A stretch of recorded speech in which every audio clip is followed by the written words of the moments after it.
Hi guys, it's Crystal here for Talk to Me Tuesday again. I wanted to show you some of the things that I've been finishing. I've been kind of like going hard lately.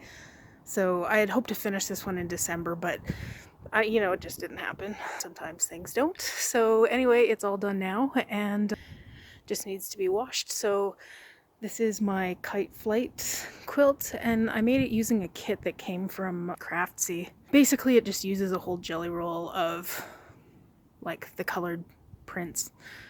And then I added the borders because it's a very long and skinny quilt. There's some folded over. I was really afraid of getting it in the mud. It's been very warm the last I guess the last week and a half, and that warm translates to a lot of snow melting. I mean, we still have a lot, but where there isn't snow, it's just mud. So I've definitely shown some of this before, but as you can see, all the white I did, well, it's an Angela Walters print. She calls it swirl chain.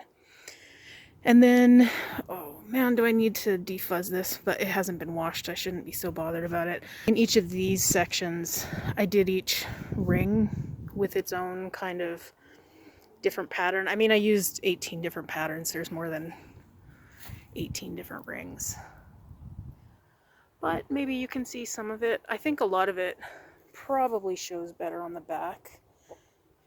But if the light's not too terrible, you should be able to see it anyway. So I used a very pale green color, which is actually, it's sort of a lighter shade. I want to say this one, like the background, is actually Kona Wasabi. And then I used almost a minty green, which kind of looks white on the wasabi. And then, but I like it on the white. It just has the tiniest hint of a color, and you don't almost even register it as color. But then I ran out, and so partway through, I used a spool and a half of the light green. So the rest of it, I actually used a light yellow to finish. But I don't know if you'll be able to see. It's so windy out here.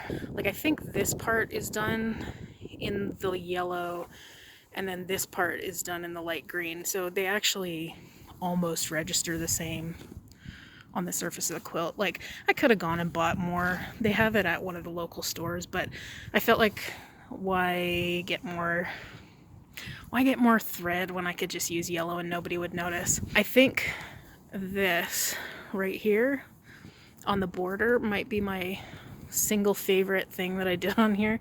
I feel like it just turned out really well. Much better than these circles on the dark. I like the circles on this one because they don't stand out so much, but you know, I wish I'd used a darker green thread to kind of blend that in a little bit better. That is that. I guess I'll come around. You can see I have it clamped on so that it doesn't slide off into the mud. So the only thing else of note is I decided to put these three colors. Actually, it's just offcuts from this. And I put it right into the binding. But because it's so close to the corner, I didn't want to have the join right here, so I pushed it over by this much. I don't know if that's good or goofy. Probably a little bit goofy, but anyway, I'm happy with it. Although I gotta tell you, I don't love the big wad of binding that's under there. So then the other things I have to show you.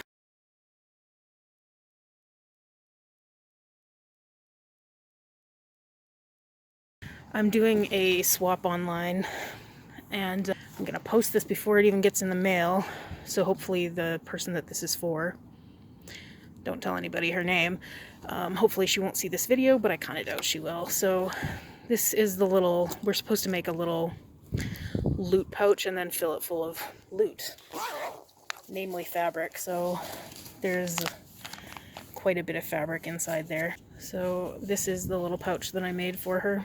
The pattern that we used is kind of garbage, and like, it doesn't come with tabs to help you with the pull, like pulling the zipper. It doesn't cover any of the seams or any of the, like, the zipper tab on the inside. I called it the tab. The zipper, like, you know, the white bit that would be sticking out here, none of that gets covered up on the inside. It just has like an all-in-one inside and outside. So I actually, this was my practice one, made in this very sweet, childish baby print fabric that I don't really like, but I'm gonna turn it inside out here. So this is it inside out. The way that the pattern has it, you would just leave this all raw edges, and it just recommends that you zigzag, which I don't even have a zigzag function. I did binding on mine. Some of the binding is pretty, let's call it janky. It's not great. I tried 2 different methods here, so this one you can see didn't work very well because I have like double lines of stitching. And this method came out okay, except that you could still see the binding, or not the binding, the batting through the edge. So when I did it on this one, I actually made that binding an extra 1/4 inch wide so that it would go all the way over the edge. And then the other thing that I did was like this, I used only like a 1/4 inch binding on what is a 1/2 inch seam. So when I did this one, I did like a actual 1/2 inch binding so that it hides more of it. Anyway, it's not a pattern that I would necessarily recommend, but it didn't take so much work to like fix it. I'm gonna add on a little clip that I recorded, I think last week, and if I remember, I will also put in some pictures of bee blocks because I decided to join a bee again this year. So yeah, that's it from me today, but I hope everybody's doing great, and I hope I'll talk to you soon. Bye. Okay, I am just filming a quick snippet here because I need to get these in the mail. So a lady that I know on Instagram, I had sent one of these little pouches to a year or so ago, and she wound up giving it to her granddaughter who lives in Colorado, and her house burned down in those fires after Christmas.